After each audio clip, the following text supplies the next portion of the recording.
मग आम्ही आलो होतो मनीषाच्या इथं आणि अण्णांनी आता ही गाडी घेऊन जायला सांगितलं लिमगावला. उद्या सकाळी जायचंय आम्हाला कुठंतरी फिरायला. हा सकाळी परत घेऊन यायचे. 8 वाजता यायचं.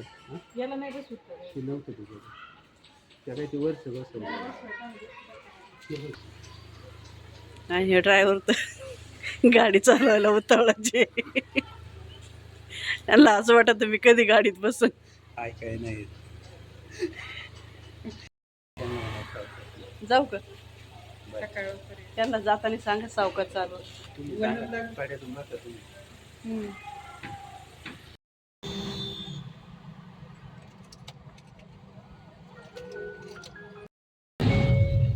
तर आमचा दोघांचा झालाय बरं का प्रवास सुरू. आता शिरूर ते निमगाव-बोगी. ड्रायव्हर नवीन आहे त्याच्यामुळे मला भीती वाटते. काय प्रॉब्लेम नाही.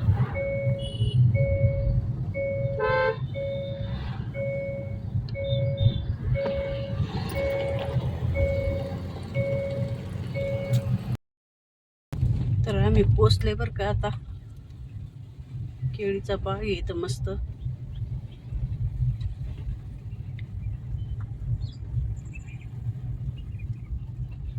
काट्यांना जपा.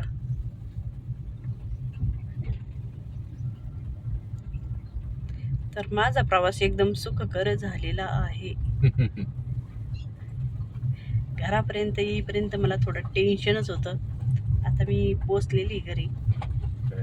थोडंसं अंतर राहिलेलं आहे आता.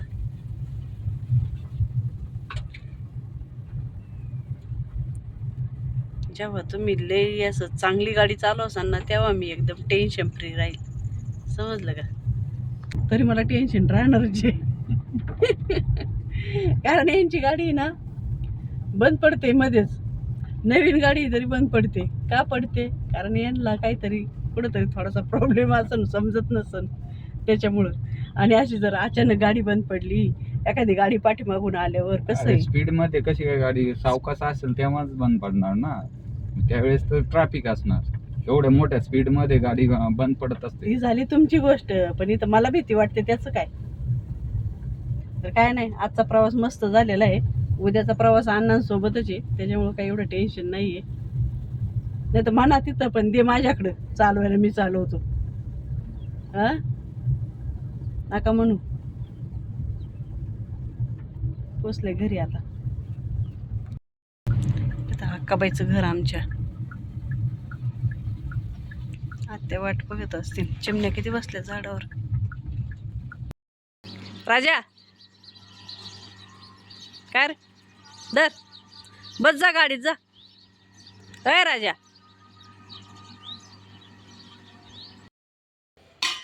तर इथं साहेब काढतात नारळ. नारळाचा वरचा छिलका पूर्ण.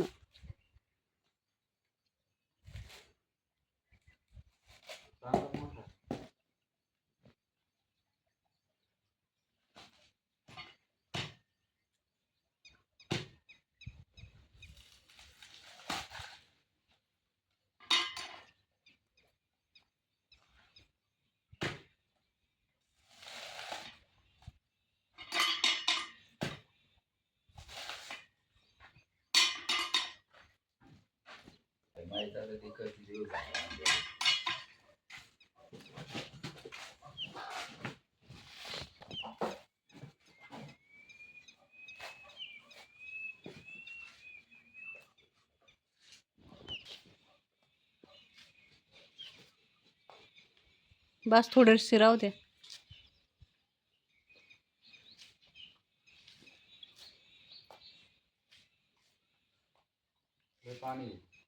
होय